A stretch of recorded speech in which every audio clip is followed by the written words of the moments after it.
विधानसभा seat जब कही जाती थी उस समय का यहाँ बोर्ड भी लगा है, बहुजन समाज पार्टी का एक कार्यालय है और यहाँ पर एक बार फिर महलनी के नाम से अब यह सीट है और चुनावी दंगल है, उपचुनाव है और बड़ा एक तरीके से कहा जाए साउंडफुल सीट मानी जाती है। यादव बाहुल सीट है, यहाँ पर पार्श्वनाथ यादव के बेटे कहा जाता है लकी यादव मैदान में है। यहाँ पर कुछ लोग हैं, बातचीत करेंगे और बसपा के नेता भी हैं, उनसे भी बातचीत करवाएंगे कि मणिराम यादव जी का क्या कहना है। क्या हाल चाल है? आप लोगों की पार्टी यहाँ पर कैंडिडेट उतार दी है इस बार? हाँ, कैंडिडेट हमारे जयप्रकाश दुबे जी हैं। हाँ, अच्छी लड़ाई में हैं। हाँ। तो क्या मुद्दे हैं आप लोगों के? विकास के मुद्दे हैं, जो पिछड़े हुए हैं, जो जहाँ सड़क, नल, पेयजल की जो समस्या है उन सब को हमारे नेताजी जो जयप्रकाश दुबे जी हैं वो जो है उसको पूरा करने के लिए दृढ़ संकल्प हैं। अच्छा ये बताइए, आप लोग जमीनी कार्यकर्ता हैं, नेता हैं, जो कुछ भी हैं, जमीन पर आप लोग रह के काम करते हैं। आप लोग के यहाँ प्रदेश स्तर के मायावती क्यों नहीं आती? क्या आप लोगों को नहीं लगता है कि उनको बुलाया जाना चाहिए? नहीं, आती हैं हमेशा, जब कार्यक्रम लगता है तो आती हैं। अभी सतीश मिश्रा का कार्यक्रम लगने वाला है, राष्ट्रीय महासचिव हैं, वो आने वाले हैं 26 तारीख को। कहाँ आएंगे? आएंगे सवंसा गांव में, सड़क राजमार्ग पर सवंसा गांव है, उसी को आएंगे।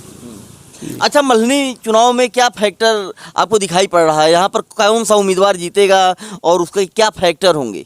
अब मैं बहुजन समाज पार्टी कार्यकर्ता हूँ तो हम तो अपने ही प्रत्याशी की बात कहूँगा ना। हमारा फैक्टर तो जो कौन है, सा फैक्टर आपके साथ है? हमारे यहाँ दलित समाज का जो वोट है 45,000 है और ब्राह्मण समाज का 20,000 मिल जाएगा तो 65,000 हमारा हो जाएगा और कुछ जातियाँ मिलेंगी उसमें, तो हम जीतने के लिए काफ़ी आशान्वित हैं कि हम जीत जाएंगे हमारे प्रत्याशी। तो ब्राह्मण समाज के तो दो प्रत्याशी यहाँ पर हैं। हाँ, वो कांग्रेस के प्रत्याशी हैं, वो अभी हल्के हैं, उनका जनाधार नहीं है यहाँ। और बहुजन समाज पार्टी का जनाधार यहाँ है।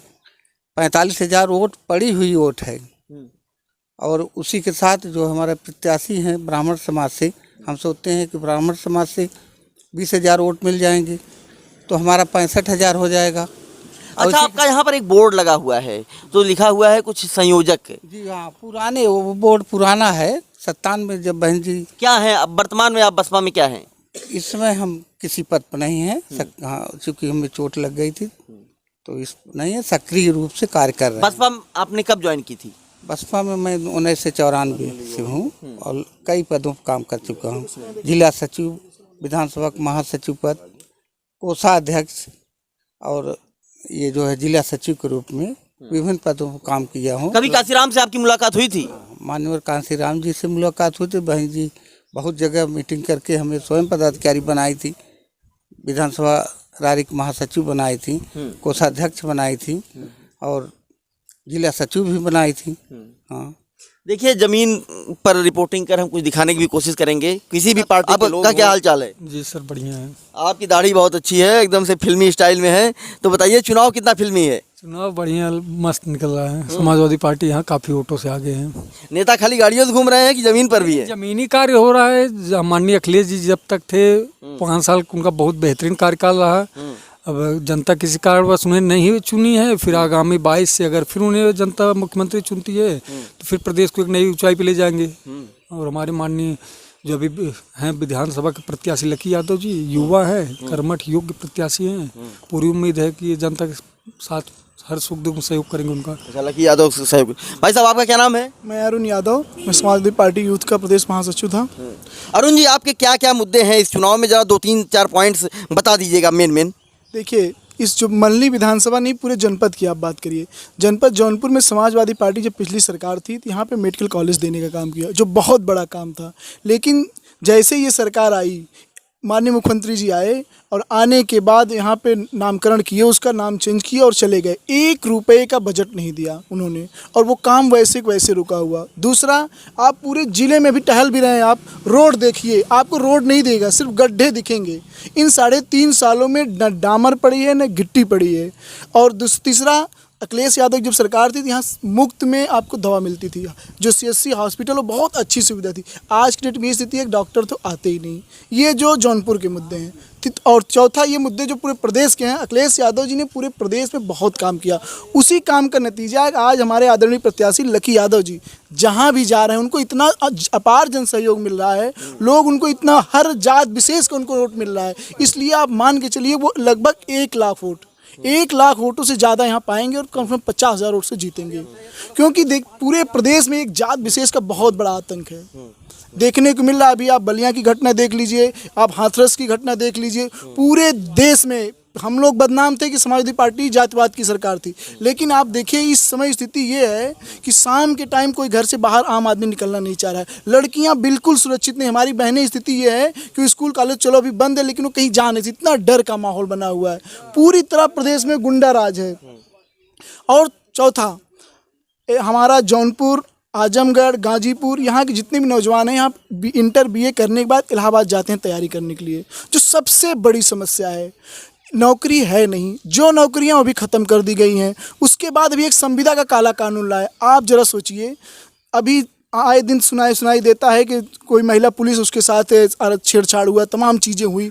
जब संविदा पे नौकरी मिलेगी, 5 साल संविदा पे, उनके साथ कितना शोषण होगा। ये तो सीधे सीधे दलित, पिछड़े, जो गरीब तबके के लोग हैं, चाहे किसी भी जात के, उनके शोषण के लिए कानून बनाया गया है। तो ये सब तमाम चीज़ें हैं जिसको हम लोग, और जो एक BJP जब से आई है एक काम और इसने किया है, इसने आरक्षण पे हमला किया है। जो हमारा आरक्षण था, जो ओवरलैपिंग खत्म करने के हुआ, तमाम ऐसी चीज़ें हैं जो उन्होंने खत्म। इस चीज़ों को लेके हम पूरे मल्हनी विधानसभा में जा रहे हैं और यहाँ पे बहुत अपार जनसहयोग। धनंजय सिंह से आप लोगों को कितना डर लग रहा है? देखिए धनंजय सिंह यहाँ कोई डर ही नहीं है, क्योंकि धनंजय सिंह का कोई मतलब, हम लोग भी यहीं पर राजनीति, मल्हनी विधानसभा बक्सा में मेरा घर है और हम लोग यहाँ पर राजनीति कर रहे हैं, लगातार सक्रिय हैं। कभी हमें ऐसा लगे नहीं कि धनंजय सिंह नाम कोई चीज़ है, कोई उसका मतलब नहीं है। वो अपनी जगह है, राजनीति कर रहे हैं, हम लोग अपनी जगह। हम गुंडा माफिया नहीं है। हमारे जो नेता हैं वो नेता हैं, वो गरीब किसानों की बात करते हैं, वो दबे पिछड़ों की बात करते हैं। तो हमारा उनसे कोई मुकाबला ही नहीं है। लकी यादव जैसे चुनाव जीत रहे हैं, ऐसे लोग तमाम लोग आते जाते रहेंगे, उसका कोई मतलब नहीं है। आपका भाई साहब क्या नाम है?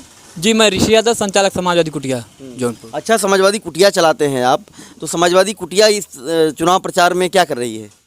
हमारे समाजवादी कुटिया जो हमारे मतलब कुटिया पे जो बच्चे आए थे, जो लोग मिलने आए थे, उन लोगों से मैं लगातार संपर्क कर मल्हनी विधानसभा क्षेत्र में लगातार समाजवादी पार्टी के लिए प्रचार कर रहे हैं, प्रसार कर रहे हैं। और हम आपको बताना चाहते हैं कि जो हम अपने समाजवादी कुटिया पे दलित और पिछड़े समाज के जो बच्चे हैं, उन लोगों की पूरी मदद करता हूँ। और उस समाज से जुड़े जो लोग हमारी कुटिया पे आए थे मिलने के लिए, उन बच्चों से सबसे वो लोग पूरा इस मल्हनी चुनाव में भरपूर मदद कर रहे हैं। और सबसे बड़ी चीज़ मैं बताना चाहता हूँ कि इस बार इस चुनाव में सबसे ज़्यादा महिलाएं समाजवादी पार्टी को वोटिंग कर रही है। मैं जमीनी हकीकत बता, महिलाएं क्यों वोटिंग करेंगी सपा को, बताओ? क्योंकि उनको समाजवादी पेंशन योजना थी, जो समाजवादी पेंशन मिलती थी, इस सरकार में वो योजना, ये मतलब ये सरकार उनकी योजना, उस योजना को काट दी है और उससे लोग आक्रोशित हैं। और जो महिलाएं हैं लगातार आशीर्वाद देने का कार्य कर रही हैं। बहुत बम्पर वोट से इस बार यहाँ से मल्हनी सीट जीतने का समाजवादी पार्टी काम करेगी और इसी सीट से 2022 का दशा और दिशा तय होगी। और इससे यह क्लियर हो जाएगा कि आने वाले समय में 2022 में मुख्यमंत्री माननीय अखिलेश यादव जी बनेंगे। इस बार क्यों लोग जानते हैं आप मल्हनी वोट ज़्यादा कर रहे हैं? आपको मैं बताना चाहता हूं, क्योंकि यह 2022 को देखते हुए लोग वोटिंग ज़्यादा समाजवादी पार्टी के लिए कर रहे हैं। क्योंकि इस बार अगर यहाँ ज़्यादा वोटिंग करेंगे, इसका ये माहौल जाकर 2022 में सभी सीटों के लिए, विधानसभा सीटों के लिए चयनित होगी। भाई साहब, यहाँ पर चुनाव में क्या मुद्दे आपको दिखाई दे रहे हैं जमीन पर? कुछ ऐसे हैं कि खाली नेता घूम रहे हैं? नहीं, मुद्दे है कि जैसे ये जब गवर्नमेंट आई, ठीक, तो अखिलेश जी ने निकाले 100 नंबर निकाले और व्यवस्था निकाले। ये जब गवर्नमेंट आए तो बदल दिए पूरा, 100 नंबर के 1 से 12 नंबर बना दी। इसके बाद यही उल्टा सीधा पूरा काम ये कर दिया है पूरा। इसके बाद समाजवादी के इसलिए लहर बना है कि समाजवादी के लोग इसके पहले जो अखिलेश भाई काम किए थे उसमें धोखा हो गया। शिक्षा में ले जाकर पीछे जो पहले नौकरी कर रहे थे 48,000 10,000 है, वो बेचारे मर रहे हैं। पूरे जितने काम किए हैं सब एकदम 2 नंबर काम हुआ है ये सरकार में। हाँ, और समाजवादी इसमें निकलेगी। लेकिन असली सवाल यह है, समाजवादी निकलेगी लेकिन मुद्दे आप लोग ठीक से नहीं बताते हैं। भाई साहब, आपको क्या लग रहा है, आपके इस विधानसभा चुनाव में क्या मुद्दे हैं? सर, ये विधानसभा हम लोग जीतेंगे और इसमें मुद्दे तो बहुत हैं। यहाँ पे सब शोषण किए जा रहे हैं गरीबों को, एकदम गरीब जो हैं उनके लिए समझ लीजिए दाल इतना महंगा हो गया है। महंगाई मुद्दा है। महंगाई का मुद्दा है। 130 रुपये किलो दाल हो गया है और 40 रुपये किलो आलू हो गया है। अभी तक इतना महंगा कोई दाल कभी हुआ नहीं था। अच्छा, बेरोजगारी मुद्दा है कि नहीं? बहुत बेरोजगारी मुद्दा है। बेरोजगार तो इतने हो गए हैं, कहीं रोजगार रह ही नहीं है इस सरकार में। जो रोजगार था वो भी खत्म कर दिए ये लोग। अच्छा, ये बताइए, बेरोजगारी मुद्दा है, महंगाई मुद्दा है, इसके अलावा जो यहाँ पर काम होने चाहिए, जैसे एम्बुलेंस समय पर पहुँच रही नहीं, अगर कोई बीमार हो जाए तो आप लोग जब इलाके में गांव देहात से हैं फ़ोन करते हैं, एम्बुलेंस कितने देर में आ रही है? जब तक समाजवादी पार्टी की सरकार थी तब तक एम्बुलेंस 108, 102 जो भी था यहाँ पे, अगर फ़ोन करने पे तुरंत पहुँचता था। जब से ये सरकार आई है 108 और फ़ोन करने पे बहुत लेट पहुँचता है, 1-2 घंटा 4 घंटा लेट हो जाता, नहीं तो आता ही नहीं है जी। तो देखिए, लोगों की एक समस्या यह है कि एम्बुलेंस ही नहीं बल्कि कई ऐसी ग्राउंड पर समस्याएं हैं, ज़मीन पर समस्याएं हैं जिसको सरकार नज़रअंदाज कर रही है। हालांकि विधानसभा चुनाव में ये मुद्दे उठ पाते हैं, अपना रंग दिखा पाते हैं या नहीं, ये अहम है। और बहुजन समाज पार्टी, भारतीय जनता पार्टी, कांग्रेस और समाजवादी पार्टी के बीच यह मुकाबला काफ़ी अहम है। लेकिन जनता के बीच जो सही मुद्दों पर डिबेट होनी चाहिए, बहस होनी चाहिए, वह नहीं हो पा रही है। अब सवाल यह है कि जब यहाँ पर 3 तारीख को वोटिंग होगी तो कौन प्रत्याशी कितना लीड करेगा, किस तरीके से जीतेगा, ये अपने आप में अहम होगा। लेकिन वाकई में यहाँ पर जो मुकाबला है वह जातीय फैक्टर बहुत अहम है। लगभग 90,000 से ज़्यादा यादव वोटर बताए जा रहे हैं, 50,000 से ज़्यादा दलित वोट है और लगभग 50,000 ही मुस्लिम वोट बताए जाते हैं। बाकी 30, 40, 35,000 के इर्द गिर्द जो ब्राह्मण वोट है और क्षत्रिय वोट बताया जाता है। ऐसे में लगभग 3,60,000 का जो वोटों का गणित है लबलुआब, यह इसी तरीके से बटा हुआ है। यादव समीकरण यहाँ पर हावी तो है, लेकिन अगर यादव यहाँ पर मतदाता कितनी % वोट करते हैं, पोल होता है, यह भी काफ़ी अहम है। धनंजय सिंह का एक बड़ा फैक्टर है कि अगर ठाकुर लॉबी और बाकी वोट बैंक जिस तरीके से पिछली बार 50,000 वोट वह पाए थे, अगर इस बार भी वह 50,000 या इससे अधिक वोट पाते हैं तो निश्चित रूप से वह एक प्रभावी फैक्टर के रूप में रहेंगे। ये सब यहाँ पे ज़मीनी मुद्दे हैं और चुनाव प्रसार जो है अपने चरम पर है। अब सबको इंतजार है कि 3 तारीख को जनता किसे अपना नेता चुनती है। कैमरामैन नदीम के साथ फर्क इंडिया के लिए अखिलेश कृष्णमोहन।